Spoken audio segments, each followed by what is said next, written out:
എല്ലാവർക്കും നമസ്കാരം. ക്രിസ്ത്യാനോഫോബിയ, ക്രിസ്റ്റോഫോബിയ, Christian phobia, European യൂണിയൻ്റെ പുതിയ ചർച്ച, സത്യവും വ്യാഖ്യാനവും. ഈ ടേമിനെ പല രീതിയിൽ പറയുന്നുണ്ട്. ചിലർ ക്രിസ്ത്യാനോഫോബിയ എന്ന് പറയും, ക്രിസ്റ്റോഫോബിയ എന്ന് പറയും, ക്രിസ്ത്യൻ ഫോബിയ എന്നും പറയും. നമുക്കിവിടെ ക്രിസ്ത്യാനോഫോബിയ എന്ന വാക്ക് ഉപയോഗിക്കാം. കാരണം കൂടുതൽ അങ്ങനെയാണ് ഈ വാക്ക് ഉപയോഗിച്ച് കാണുന്നത്. ഈ അടുത്ത കാലത്ത് സോഷ്യൽ മീഡിയയിൽ വ്യാപകമായി പ്രചരിക്കുന്ന ഒരു വാർത്തയാണ് യൂറോപ്യൻ യൂണിയൻ ഔദ്യോഗികമായി ക്രിസ്ത്യാനോഫോബിയ അംഗീകരിച്ചു എന്നത്.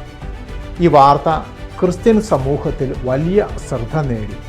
എന്നാൽ ഔദ്യോഗിക രേഖകളും വിശ്വസനീയമായ റിപ്പോർട്ടുകളും പരിശോധിക്കുമ്പോൾ ഈ അവകാശവാദം കൂടുതൽ ആഴത്തിൽ മനസ്സിലാക്കേണ്ടതുണ്ട്. 2026 ജനുവരിയിൽ യൂറോപ്യൻ യൂണിയൻ പാർലമെൻറ്റ് മനുഷ്യാവകാശവും ജനാധിപത്യവും സംബന്ധിച്ച ഒരു പ്രധാന പ്രമേയം പാസാക്കി. ഈ പ്രമേയത്തിലാണ് ആദ്യമായി ക്രിസ്ത്യാനോഫോബിയ എന്ന പദം ഒരു ഔദ്യോഗിക ചർച്ചയിൽ ഉൾപ്പെട്ടത്. ഇത് ക്രിസ്ത്യൻ സമൂഹത്തിൽ ശ്രദ്ധിക്കപ്പെട്ടു എന്നത് ശരിയാണ്.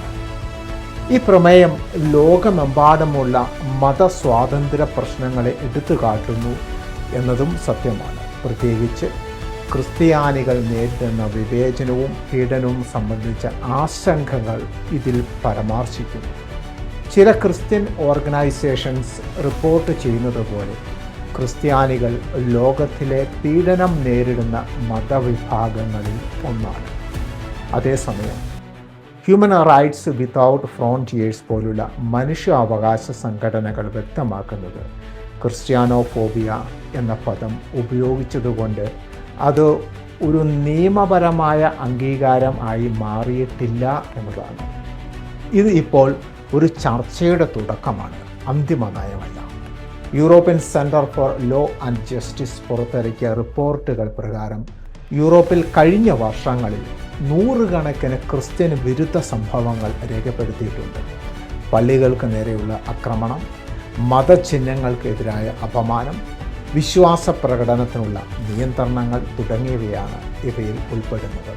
ഈ സാഹചര്യത്തിൽ the commission of bishop conference of European union European കമ്മീഷനോട് ഒരു പ്രത്യേക കോർഡിനേറ്ററെ നിയമിക്കാൻ ആവശ്യപ്പെട്ടിട്ടുണ്ട്. ക്രിസ്തീയ വിരുദ്ധത പ്രത്യേകിച്ച് പരിഗണിക്കാൻ വേണ്ടിയാണ് ഇത് ഇങ്ങനെ ചെയ്തത്. എന്നിരുന്നാലും യൂറോപ്യൻ യൂണിയൻ ഇതിനകം തന്നെ യഹൂദ വിരുദ്ധത, ഇസ്ലാമോഫോബിയ എന്നിവ നേരിടാൻ പ്രത്യേക സംവിധാനങ്ങൾ നിലനിർത്തുന്നുണ്ട് എന്നതും വാസ്തവമാണ്. ആഗോളതലത്തിൽ നോക്കുമ്പോൾ ഈ പ്രശ്നം കൂടുതൽ ഗുരുതരമാണ്.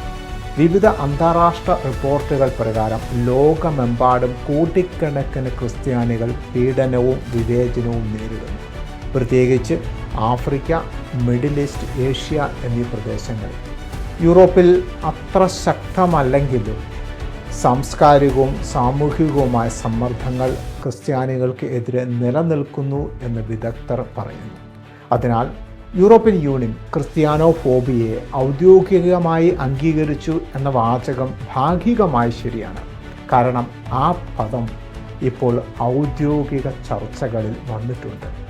എന്നാൽ ഇത് ഒരു പൂർണ്ണമായ നിയമമോ നയമോ ആയി മാറിയിട്ടില്ല. അവസാനമായി യൂറോപ്യൻ യൂണിയൻ്റെ സന്ദേശം വ്യക്തമാണ്. എല്ലാ മതവിശ്വാസികൾക്കും, ക്രിസ്ത്യാനികൾക്കും, മുസ്ലിങ്ങൾക്കും, യഹൂദർക്കും, ഹിന്ദുക്കൾക്കും ഒരുപോലെ മതസ്വാതന്ത്ര്യവും ഹ്യൂമൻ ഡിഗ്നിറ്റിയും ഉറപ്പാക്കേണ്ടത് അത്യാവശ്യമാണ് എന്നതാണ്.